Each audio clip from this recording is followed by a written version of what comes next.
Vamos a empezar ahora con esto justamente que es la anatomía del sistema nervioso central. Y como ven ahí hay una imagen de una neurona, ¿no? Tiene una neurona que es el cuerpo neuronal y tiene varias sobresalientes que se llaman dendritas. Y tiene una cola que se denomina axón.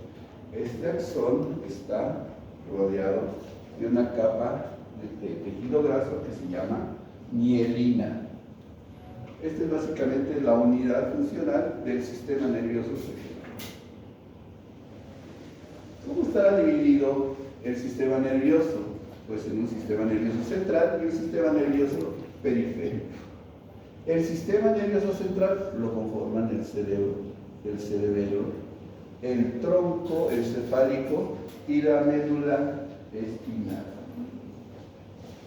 En cuanto al sistema nervioso periférico, los 12 pares craneales y los 33 nervios raquídeos periféricos.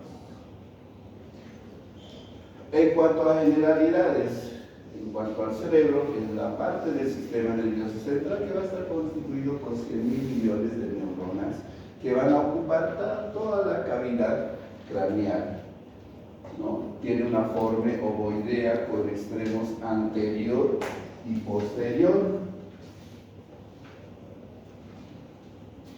recubiertas por una sustancia que se denomina gris, que es la capa externa denominada corteza cerebral y la capa interna denominada sustancia blanca. En cuanto al volumen del cerebro, tiene un volumen de 1.500 centímetros cúbicos con un peso de 1.500 gramos, vamos a poner para recordar números redondos, 1.500, 1.450 centímetros. Tiene unas dimensiones de 17 centímetros de longitud, 14 de ancho y 13 de alto. Obviamente este tejido noble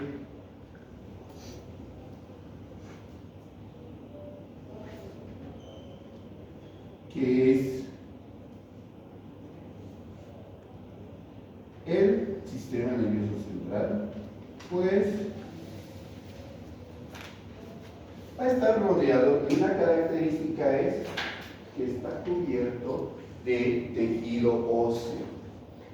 El tejido óseo es una característica que le da a la protección del sistema nervioso central, una diferencia.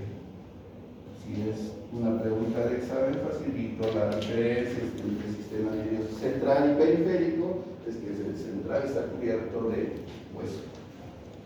Incluso la médula espinal, ¿no? Con los cuerpos vertebrales que van cubriendo todo lo que es la médula. Desde adelante para atrás, dos huesos frontales, dos huesos parietales, un hueso occipital y un hueso temporal. Tenemos una calota y tenemos una base, ¿no es así? En cuanto a la porción ósea del cráneo. En el nacimiento, por supuesto, estos huesos no están unidos y fusionados entre sí, sino que hay unas suturas que muchas veces están todavía en formación y en ese momento de unión. Y entre los huesos parietales y el frontal, los huesos parietales y el occipital, hay unas aberturas que se denominan fontanelas en el nacimiento. Esas fontanelas, que son uno anterior llamado bregma y una posterior denominado lambda, se fusionan y se cierran en condiciones normales. Primero la posterior, ¿a cuánto tiempo de nacido? De los 8 meses a 1 año. Se debe cerrar la fontanela posterior. ¿Y cuándo se cierra la fontanela anterior o bregma? Se cierra del año al año y medio, o sea, de los 12 meses a 18 meses debe cerrar debe cerrarse la fontanela anterior. Hay ocasiones o circunstancias en las cuales estas fontanelas se cierran antes de esos tiempos. ¿Y qué sucede? Una vez cerrados esos huesos, no permite que el cerebro se expanda, ¿no? Porque ustedes saben, el hueso, una vez cerrado, debe de crecer a hasta un cierto momento. El cerebro tiene otro ritmo de crecimiento, a un inicio, después ambos crecen de manera normal. Cuando se cierra estas dos fontanelas antes, empezamos a ver las diferentes malformaciones que se denominan craneosinostosas. Bueno, puede cerrarse primero la fontanela anterior, la posterior, o ambas fontanelas pueden cerrarse, y eso nos va a causar que el cerebro pues no crezca y no se desarrolle de manera normal. A eso lo conocemos como microcefalia. Porque hay otra entidad que se denomina macrocefalia, ¿verdad? Cuando el cráneo empieza a crecer abruptamente, más de lo normal. No se debe por las fontanelas, eso se debe por una enfermedad que se denomina hidrocefalia, alteraciones de líquido cerebroespinal. Muy bien, entonces ya sabemos los huesos del cráneo, y en la parte de la base del cráneo, que son también huesos occipitales, hueso temporal y hueso frontal, tenemos tres formaciones en la base del cráneo. Una que se denomina fosa anterior, que justamente aloja un lóbulo, el lóbulo frontal. Tenemos una fosa media que está alojado el lóbulo temporal. Y en la parte posterior, o fosa posterior, tenemos dos elementos o estructuras que se encuentran alojadas. El cerebelo, la porción posterior, y anterior, el tronco encefálico. ¿Por qué es importante justamente estas cosas? Porque cuando existe una lesión, un trauma, ya sea en la parte anterior, en la parte media o parte posterior, nos va a dar diferentes manifestaciones clínicas. Ejemplo, una lesión, una fractura de esta porción anterior, vamos a encontrar ¿qué? Como clínicas. Acá, aparte del lóbulo temporal, del lóbulo frontal, vamos a tener justamente que por este segmento que son los etmoides, van a ser el primer par craneal. Entonces, ¿qué vamos a tener? Ante un trauma de fosa anterior, vamos a tener alteraciones del primer par craneal. El primer par craneal se llama el nervio oftalmo. El nervio olfatorio, olfatorio, el nervio olfatorio, el primer par craneal. Entonces, este primer par craneal nace de la cresta galli, del hueso etmoide, que está justamente en la fosa anterior. Una lesión de esas nos va a dar ¿qué? 1. Alteraciones del primer par craneal. 2. Si hay una fractura, puede haber un desgarro de la dura madre. Ese desgarro de la dura madre nos puede producir una fístula del líquido cefalorraquídeo que va a salir por las narices. ¿Cómo se denominará a ese ciclo que sale líquido cefalorraquídeo por la nariz? ¿Cómo se denomina cuando hay un sangrado por la nariz? Epistaxis. Y cuando sale el líquido cefalorraquídeo, ¿cómo creen que se denomina?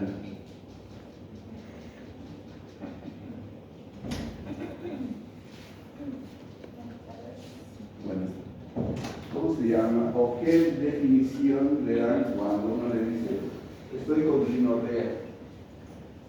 ¿Qué es rinorrea?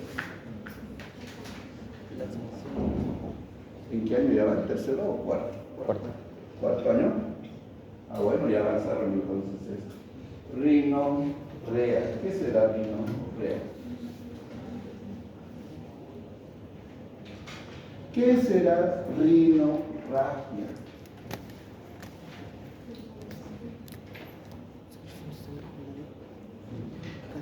¿Qué será rinorragia?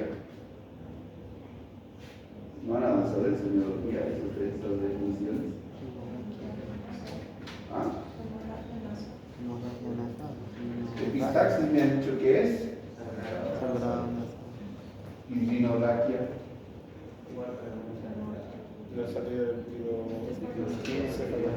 Rinorragia. Rinorragia. ¿Será lo mismo que hemorragia? Rinorragia.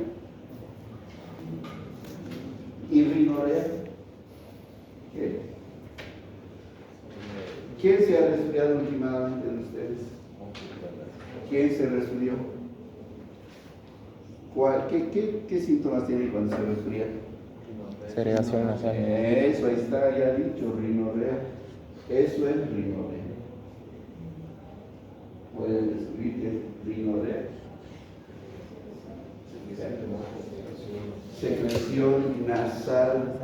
Ya les voy a pasar para que sigamos avanzando. Sí, efectivamente es una congestión, una secreción por congestión nasal, efectivamente. Rinorragia, hemorragia nasal. Rinorragia, o también algunos textos dicen rino liquid, es salida de líquido cefalorráquico. Un síntoma de fractura de base de cráneo fosa anterior. Muy bien. Ahora, cuando hay fractura en fosa anterior también hay lesiones de repente del techo de la aorta.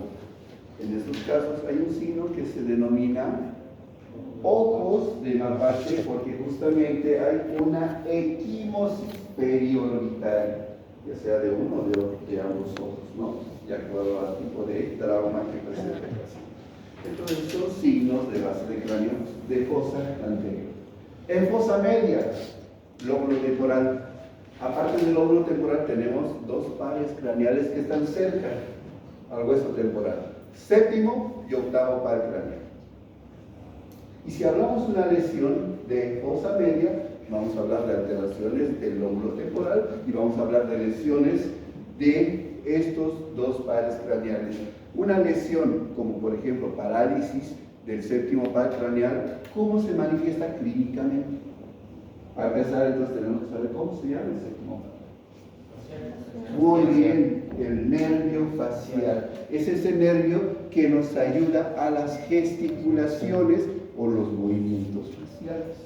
Que cuando hay una lesión se paraliza y obviamente tenemos la mitad de la cara paralizada. Parálisis facial. Por un trauma, doctor, ¿será que me puede dar una parálisis facial? Sí. Un trauma me puede producir hemorragia, me puede producir, ahora que ya saben, me puede producir parálisis del séptimo par. ¿Qué más me podría producir? Alteraciones del octavo par craneal. ¿Cómo se llama el octavo par craneal? El séptimo ya habían dicho, el primero es el olfatorio, el séptimo es el facial, el octavo, ¿cómo se llama? Vestíbulo coclear, el octavo par. Entonces nos ayuda al equilibrio. ¿Sí? El octavo par craneal es el nervio vestíbulo coclear. Nos ayuda al equilibrio y si hay alteraciones del octavo, ¿qué vamos a tener? Vértigo, mareo. Son síntomas muy frecuentes. Doctor, estoy con mareo, ¿qué puedo hacer? Ya vamos a avanzar de aquí a 2 semanas. Mareo de origen central, mareo de origen periférico. Es bien fácil. Pero aquí nos puede dar alteraciones del octavo par. Aparte nos da otro tipo de alteraciones. Si hay fractura, también vamos a ver salida de líquido cefalorraquídeo. ¿Por dónde? ¿Cómo se llama? Término médico. A la salida de líquido cefalorraquídeo por el oído. Otorraquia. Eso, muy bien. ¿Cómo se llama entonces? Otorraquia. Raquia con Q. Otorraquia u otorraquia. Otorraquia con Q. ¿Qué es otorraquia? Salida de sangre. Eso. Doctor, después de que se ha accidentado mi familiar, le ha salido sangre en el oído. ¿Será lo mismo que salida de líquido cefalorraquídeo? No. Muchas veces no. Porque a veces por el golpe, sí, la mucosa del conducto auditivo se puede lacerar. Y esa laceración causa una hemorragia. Esa hemorragia puede ser superficial y no profunda. Pero también hay que descartar que no sea una fractura y que más adelante nos conlleve a una fístula. Una fístula donde pueda salir líquido cefalorraquídeo. Clínicamente podemos observar una fractura de esta porción como equimosis retroauricular. Se denomina signo de Bartlett o signo de Batalla.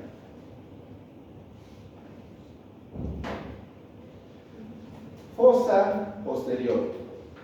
Y en la fosa posterior es lo más complicado. ¿Por qué? Porque tenemos el cerebelo y tenemos el tronco cerebral. No hay espacio, no hay cabida para alguna otra lesión acá. ¿No? Entonces, si hay alguna lesión, trauma, fractura, esa fractura nos podría producir hematomas. Y si son hematomas vasculares arteriales, el resultado es fatal. Muchas veces de seguro escuchar el paciente cayó para atrás, golpeó la región de la nuca, que es la región occipito-parietal, y no despertó nunca más. Efectivamente, porque es un lugar tan delicado, ya que se encuentra el tronco cerebral, que en unos segundos avanzamos, se encuentran los centros cardiorrespiratorios. Un trauma directo a ese nivel nos produce una parada cardiorrespiratoria súbita, ¿no? Por eso es un área muy delicada. ¿Habrá algún signo? No hay acá lamentablemente un signo como estos dos primeros, o los dos primeros fosas que se ha podido observar. Muy bien, tenemos dos hemisferios cerebrales, uno derecho y otro izquierdo. Este cerebelo, la característica es que tiene surcos y giros, ¿no? Esa es la característica de nuestro cerebro, que es un cerebro con surcos y giros que nos van a ayudar a justamente el desarrollo normal. Tenemos entonces dos hemisferios, uno izquierdo, uno derecho, cada uno tiene diferentes lóbulos, lóbulo frontal en la porción anterior, lóbulo parietal en la porción medio posterior y totalmente posterior tenemos el lóbulo occipital. Por debajo del lóbulo frontal y parietal tenemos el lóbulo temporal. Por debajo del occipital y temporal tenemos el cerebelo. Y por delante del cerebelo tenemos el tronco encefálico. De todas estas estructuras del sistema nervioso central, el más delicado o el más noble, póngale, es el tronco o tallo cerebral, que es ahí donde se encuentran los centros primitivos: respiración, frecuencia cardíaca, presión arterial, temperatura. Si ahí se encuentra alguna lesión, obviamente el pronóstico es malo. Tenemos tres fisuras importantes. El primero, desde su nacimiento, es la fisura lateral, que antes se denominaba cilvio. Fisura lateral o de cilvio, que va a dividir el lóbulo frontoparietal del temporal. Tenemos otra fisura grande que se denomina fisura central, antes denominado Rolando. Fisura, ¿qué es la fisura principal? Rolando, y el lateral cilvio. Entonces tenemos la fisura lateral de cilvio y la cisura central o Rolando. Esta cisura de Rolando nos va a dividir el lóbulo frontal del parietal, la cisura de Silvio frontoparietal del temporal. Y hay una tercera cisura grande, se denomina cisura parieto-occipital. Va a dividir el parietal del occipital.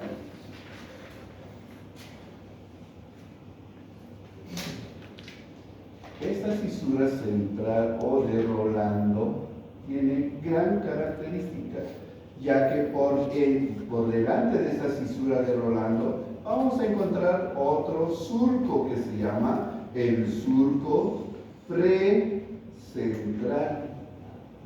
Y aquí encontramos el giro motor, que justamente este es un área sumamente delicada. Esta es la región y el motivo por el cual nosotros nos movemos. Queremos ir a abrir la puerta.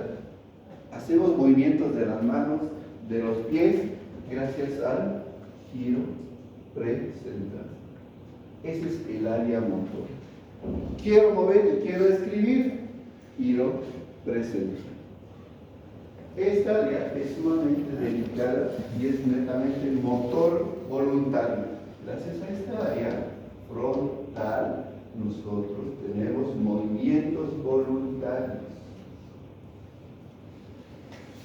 Tenemos otros dos surcos, el surco frontal superior y el surco frontal inferior, que nos van a dividir a tres lóbulos: el lóbulo frontal superior, el lóbulo frontal medio y el lóbulo frontal inferior. A la vez, este lóbulo frontal inferior se va a subdividir en un lóbulo frontal superior, lóbulo frontal inferior anterior, el lóbulo frontal anterior medio y el lóbulo frontal anterior anterior medio posterior. Este lóbulo frontal anterior medio posterior, este es el área del lenguaje. Gracias a esta región nosotros podemos hablar. Muy bien, decía que hay dos hemisferios, uno derecho y uno izquierdo. Y sabemos que uno de los dos hemisferios es un hemisferio dominante, ¿verdad? Eso es lo que aprendieron. ¿Sí? ¿Cuál será el hemisferio dominante? ¿Izquierdo o derecho? Izquierdo. ¿Izquierdo? ¿Quiénes fueron a votar el domingo anterior? ¿Ganó izquierdo o derecho? ¿Cuál es el dominante entonces? Les pregunto. ¿Izquierdo? ¿Sí? Izquierdo. Bueno, entonces tenemos hemisferio derecho, hemisferio izquierdo, ¿no? Entonces ustedes me dicen, la mayoría que ganó como el domingo, ¿quién dice derecho o izquierdo? Es el dominante.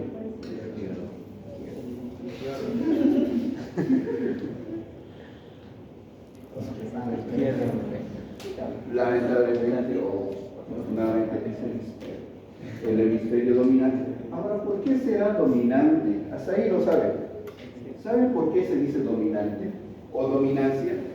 ¿Por qué a uno le decimos dominante y al otro le decimos no dominante?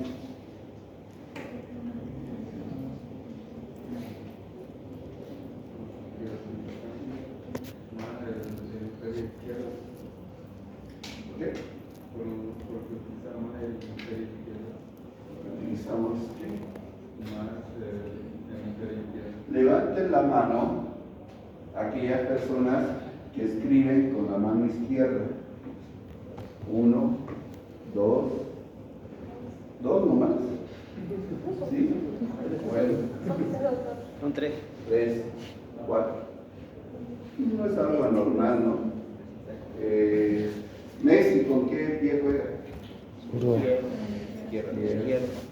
Por ende también el lado del cuerpo dominante de Messi, al igual que de sus compañeros, es el izquierdo. Sin saber, más que seguro que Messi debe firmar y debe escribir con la mano izquierda. Si su pie dominante es izquierdo, también es la mano dominante izquierda. O sea que el hemicuerpo dominante es izquierdo de aquellas personas que escriben con la mano izquierda. ¿Tú haces deporte? ¿Juegas fútbol? ¿Sí? ¿Por qué pie domina mejor el balón? Derecho. ¿El derecho? Eres el nombre. ¿El otro igual juega? Soy izquierdo, todo. ¿Todo izquierdo? Yeah. ¿Delantero, medio o arquero? ¿Ah? ¿En qué puesto juegas? ¿En qué puesto juegas? No sé o nome. Jogo bonito. ¿Dónde es? Acá no sé cómo se habla, pero lá em Brasil se diz lateral esquerdo. Lateral izquierdo. Cada misma coisa. Está bien. Entonces vieron, uno de sus compañeros, todo el cuerpo es izquierdo. Y normalmente es así. El otro compañero, el derecho, doctor, ¿qué ha pasado? No está mal. No está mal. Yo les cuento. ¿Quién se dio cuenta con qué mano escribo yo? ¿Seguros? ¿Seguros? ¿Sí? Yo tengo dos hemisferios dominantes. No creo, no soy fenómeno tampoco. Bueno, el hemisferio izquierdo siempre es el dominante y no así el hemisferio no puedo escribir. Yo he nacido con mi mano izquierda, con mi pierna izquierda dominante. Yo juego fútbol, soy delantero y todos los goles lo hago con el izquierdo. En la parte de escritura no lo puedo hacer yo. Cuando opero, los que me van a ver, operar, hago suturas con la izquierda. Manejo mejor todas las instrumentaciones, lo manejo mejor con la izquierda que con la derecha. Pero al final, ambos manejo en quirófano. Pero es porque, justamente desde niño, desde mis 6, 5 años, me acuerdo que mis papás no les gustaba que escribiera con la mano izquierda, porque toda mi familia escribía con la mano derecha. Obviamente, mi religión, etcétera, querían que yo también escriba con la derecha. ¿No? Me acuerdo que en algún momento yo trataba de escribir con la izquierda, me regañaban mis padres, así que tuve que aprender con la derecha. Pero en sí, mi mano, incluso más fuerza tengo yo en el izquierdo que en el derecho. Pero aprendí. No son nada raros. Pero justamente, ¿por qué es la dominancia? ¿A qué vamos con todo esto? ¿A qué me va a servir saber si el hemisferio izquierdo o el derecho es dominante? ¿En qué me sirve, doctor, a mí? Aparte de que justamente el hemisferio dominante, que es el izquierdo en la mayoría, no en todos, en la mayoría, en el 95% de la población mundial, el hemisferio dominante es el izquierdo, en la mayoría. Porque justamente nosotros podemos realizar mejor movimientos en el cuerpo derecho. Ustedes saben que un hemisferio va a dominar el otro lado del cuerpo. Los movimientos es gracias al otro lado del hemisferio. Entonces, en los izquierdos, el hemisferio dominante en teoría sería el derecho. Los últimos estudios dicen que el 75% de los zurdos, el hemisferio dominante sigue siendo el izquierdo. Solamente el 25% de la población mundial es el derecho. ¿No? Por eso hay muy pocos casos. Ahora bien, ¿a qué me sirve, doctor, izquierdo o derecho? Si cuando se lesiona uno de los dos hemisferios, el resultado es el mismo. ¿Será el mismo? No. ¿Para qué me sirve saber diferenciar el hemisferio dominante y el no dominante? Justamente cuando una persona se lesiona este hemisferio, el derecho, el que no es dominante, puede ser un accidente de tránsito, un golpe directo, una hemorragia grave que de repente al paciente lo va a dejar con alguna secuela. Y justo dio al área de rolando motor, lesión en el área motor. ¿Qué va a suceder? El paciente no va a poder mover la mitad del cuerpo, ¿verdad? Eso nos dice la teoría. Porque el área motor está, justamente tiene ambos hemisferios. Si hay una lesión en el derecho, en el área motor, ¿qué va a suceder? No va a poder mover ni la mano ni la pierna izquierda. Por eso es que los pacientes caminan de esta manera, ¿verdad? Los hemipléjicos caminan así, colgado la mano y el pie haciendo un pequeño círculo. La siguiente semana vamos a ver formas o marchas de los pacientes neurológicos. Tienen que ver esa marcha. Es una manera, ¿no? Eso es por las lesiones del área motor. Si el hemisferio no dominante es afectado, la afectación a veces solamente es la mitad del cuerpo. Si el hemisferio dominante es afectado, o sea, la hemorragia, la lesión está en el hemisferio dominante, no solamente le va a afectar la mitad del cuerpo, no solamente no va a poder mover la mano o el pie, también le va a afectar la comprensión, la expresión y el lenguaje. Por eso se denomina dominante, porque cuando se afecta el izquierdo, compromete más alteraciones. Lenguaje, comprensión y expresión. Que esos núcleos están en el izquierdo. Bueno, por eso es dominante lo dominante. Entonces ahora ya saben, cuando les diga, el paciente ha sufrido una lesión pulmonar, un hematoma cerebral frontal derecho. Ya ustedes se van a imaginar, entonces el paciente puede quedar con alteraciones del comportamiento y puede quedar con una hemiplegia. Pero ese paciente va a poder hablar, va a poder razonar. Si era un abogado, de repente con una muleta caminará, pero va a ejercer su profesión. ¿Por qué? Porque la memoria, el lenguaje, la comprensión lo va a mantener intacto cuando es el no dominante. Pero si le dicen, sí, ha tenido un sangrado en el hemisferio izquierdo, ustedes ya se tienen que imaginar que el paciente no va a volver a caminar de repente, no va a poder comprender ni expresarse. Entonces, si era abogado, si era médico, ingeniero, ya no va a volver a su profesión. Ese paciente va a quedar con un grado de incapacidad. Para eso, justamente, recibe la dominancia.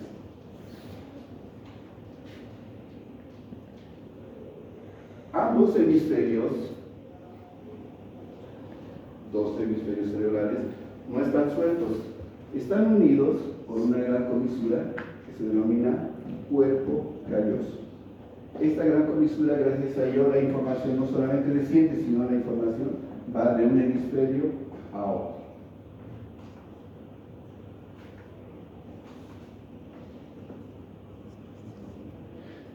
Tenemos tres caras en el cerebro.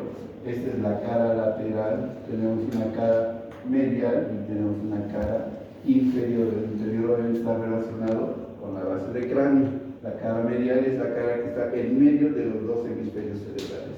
Y en medio de los dos hemisferios cerebrales tenemos una capa de dura madre que va a dividir ambos hemisferios. Esta capa de dura madre se llama os cerebral. Y hay otra capa que divide el lóbulo pariecto temporal, occipito temporal del cerebelo. Se llama os cerebeloso o tienda del cerebelo, o como algunos textos, tentorio.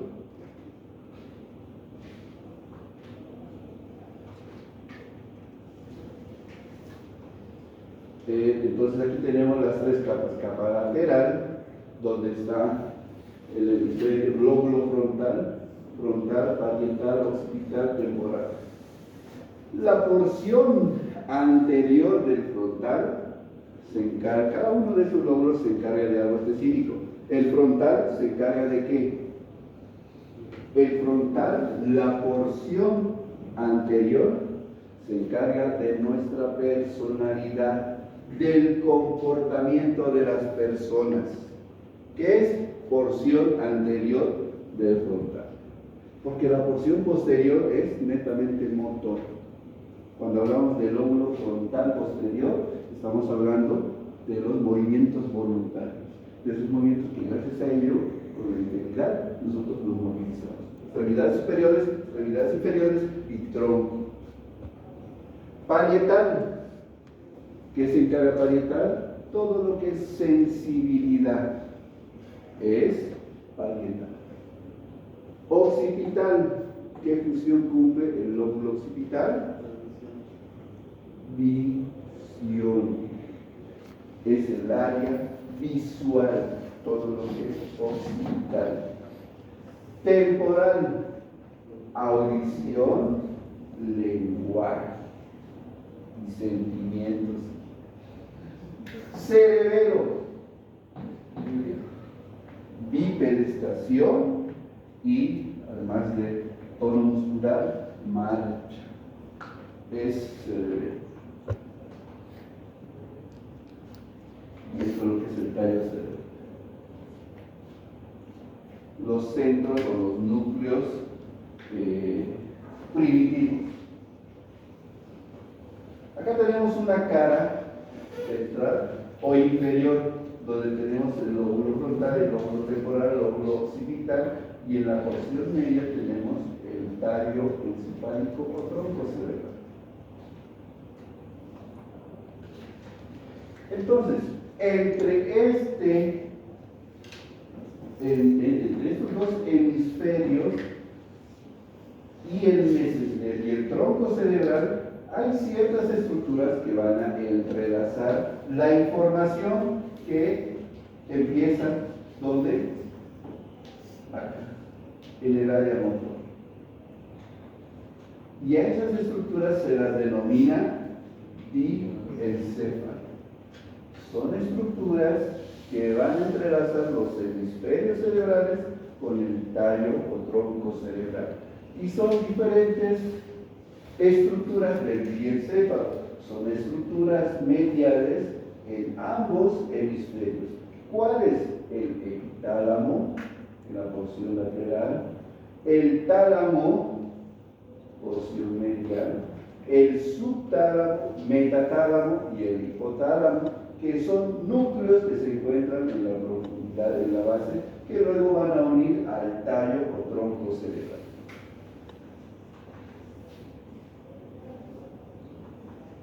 No voy a hablar mucho de eso, ya que igual no va a entrar eso en su examen, pero les recomiendo sí que lean para su examen teórico.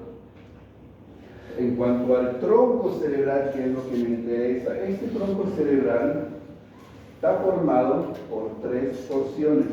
Una porción alta, una porción media y una porción inferior. Vamos de abajo para arriba. La porción más inferior se llama bulbo raquídeo o médula oblonga. Debajo de esa médula oblonga continúa la médula espinal. Por encima del bulbo o médula oblonga está la estructura que se denomina protuberancia o puente de Barolio. Por encima del puente de Barolio están estas dos estructuras que se denominan mesencéfalo, la porción más alta del tallo cerebral. Que este mesencéfalo va a unir a estos elementos del diencéfalo. Y después de eso están los hemisferios cerebrales. Algo importante que recalcar en el tronco encefálico, que de acá tiene su origen real y aparente de los 10 pares craneales. 10 de los 12 nacen en el tallo. Muy aparte de que también están los centros o los núcleos de la respiración, del ritmo cardíaco, de la presión arterial, temperatura. o sea, los núcleos primitivos. Veamos un poco de los... Falta 10 minutos. Veamos un poco del tronco encefálico.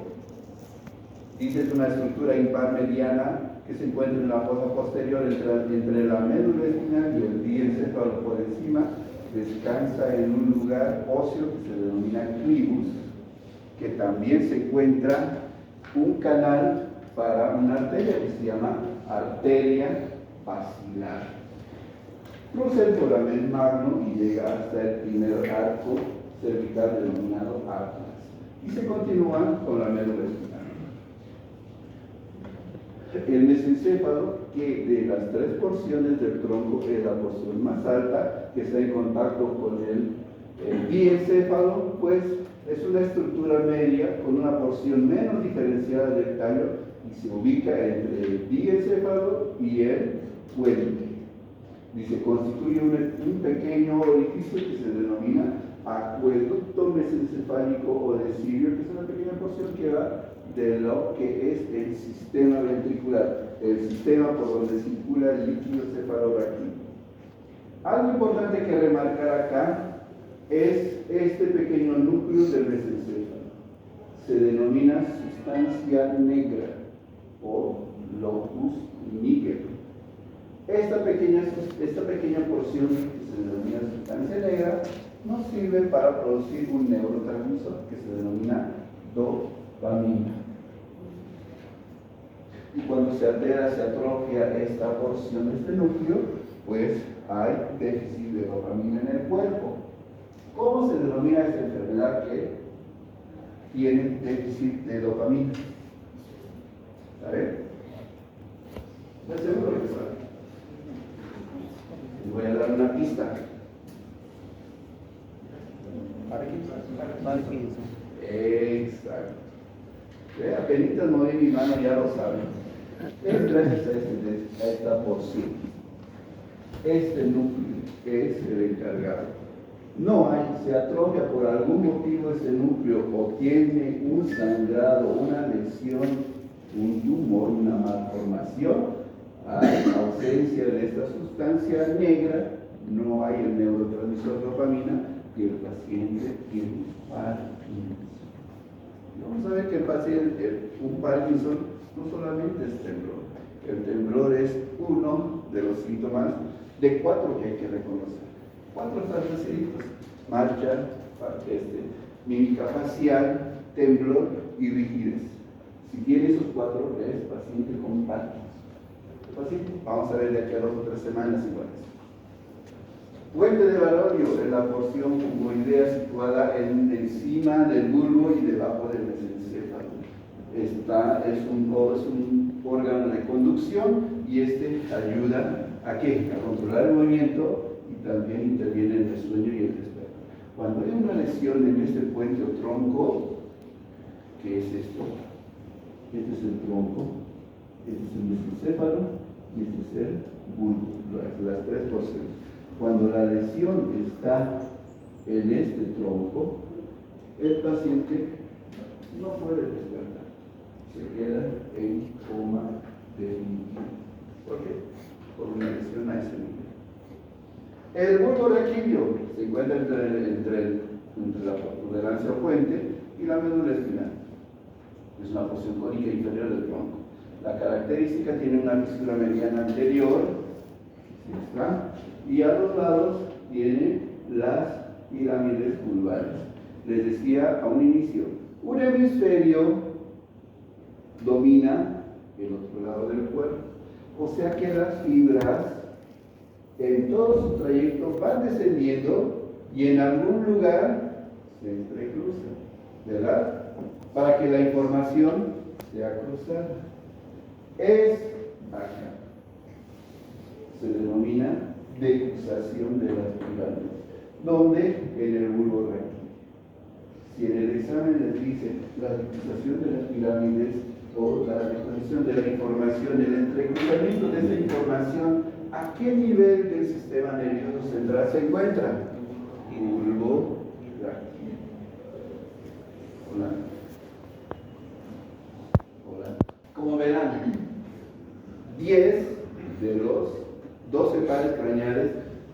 origen real que aparece en el tronco.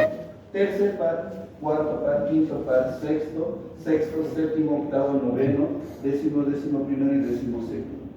Los 10 pares craneales. Excepto dos, ya vamos a ver la siguiente semana cuáles son los otros dos que no están o que no nacen en el tronco.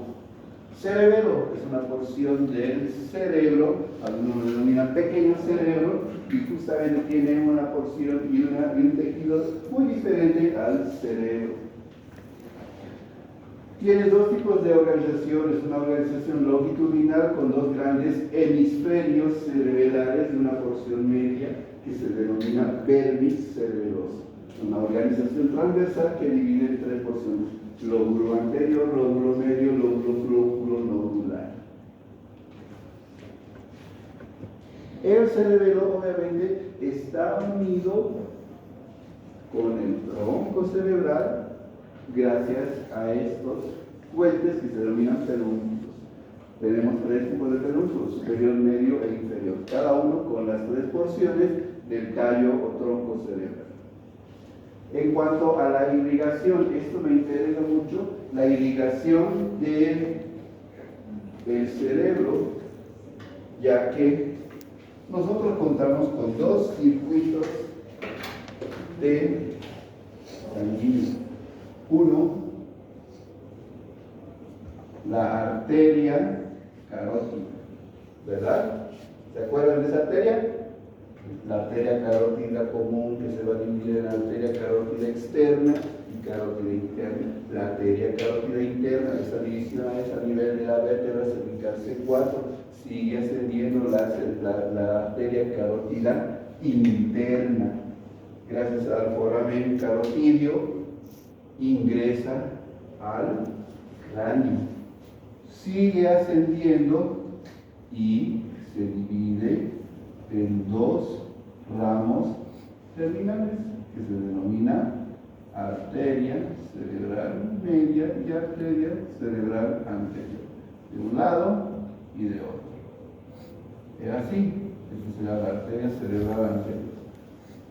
Tenemos una pequeña conexión entre arteria cerebral anterior de un lado y del otro, se llama arteria comunicante anterior.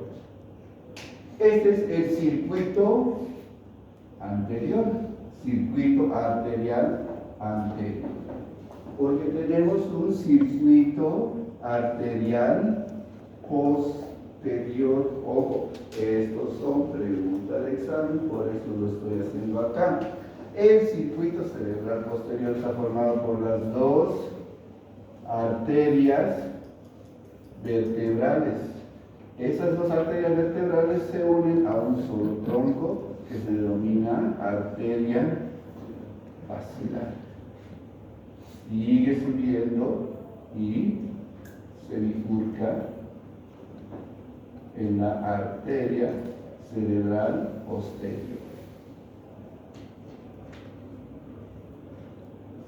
La carótida, antes de su bifurcación, da un pequeño ramo, un pequeñito ramo que se denomina arteria comunicante posterior. Y es así como se forma el famoso polígono de Willis. Ahí está, no tengo por qué escribir. Lo mismo, aquí está todo este sentido. Ahora bien, ¿para qué me sirve, doctor, eso a mí? Yo, ¿por qué tengo que saber tanta teoría de esto, cómo se forma, cuáles son las estructuras anatómicas? Y el fin es que, no sé si han escuchado el término de aneurisma. Sí. ¿Qué es un aneurisma?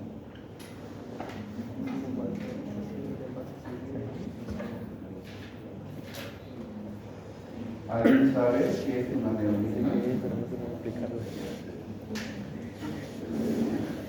Bueno, tengo 2 minutos. El aneurisma, ustedes saben que los vasos arteriales tienen 3 capas, ¿verdad? Una túnica íntima, una media y una adventicia, la más superficial. En la túnica media empieza a debilitarse y va produciendo una dilatación, y esa dilatación puede ir creciendo. Como definición, el aneurisma es una dilatación saccular de una porción de las arterias. Cualquier arteria, no necesariamente la cabeza. Y esta dilatación, origen, hipertensión arterial y trauma, las causas más frecuentes. Y sobre todo en la parte de la bifurcación es donde sobre todo se forma. ¿Por qué? Porque ahí es donde se presenta mayor presión. Llega a gran presión por la hipertensión, la presión intraluminal, y esto va dilatando de a poco y se va formando estos aneurismas. Pongámoslo esta definición en el sistema craneal y vamos a tener una dilatación acá, otra acá, otra acá, otra acá, otra acá. Se denominan aneurismas cerebrales. Son dilataciones que se encuentran alrededor del polígono de Willis. La mayoría de los aneurismas están acá. Si uno de estos aneurismas sangra, hablamos de derrame cerebral, hemorragia intracerebral. Algo muy complejo para solucionar. El tratamiento para estos aneurismas son quirúrgicos. No hay otra forma de tratar esos aneurismas. Y por último, el sistema ventricular, por donde circula el líquido cefalorraquídeo. ¿Y qué es el líquido cefalorraquídeo? Es un ultrafiltrado del plasma. ¿Dónde se produce ese líquido cefalorraquídeo? En los plexos coroideos. Líquido cefalorraquídeo se produce en los plexos coroideos. ¿Dónde están esos plexos coroideos? En los ventrículos. Ventrículos laterales, tercer ventrículo y cuarto ventrículo. Circula por todo este sistema que está acá. Los ventrículos laterales que se dirigen por el foramen de Monro hacia el tercer ventrículo, por el acueducto del mesencefálico de Silvio hacia el cuarto ventrículo, y del cuarto ventrículo por Luschka y Mayetti, que son dos orificios, van a circular por todo un espacio que se llama espacio subaracnoideo, para que se reabsorba este líquido. ¿Dónde se reabsorba este líquido? A la altura de la línea media de ambos hemisferios cerebrales, que se llaman granulaciones o vellosidades de Pacho. Y es ahí donde termina todo lo que es el líquido cefalo. 3 capas meninges, de afuera para adentro, dura madre, que es la más gruesa, aracnoides, la que le continúa, y vía madre, la más delgada.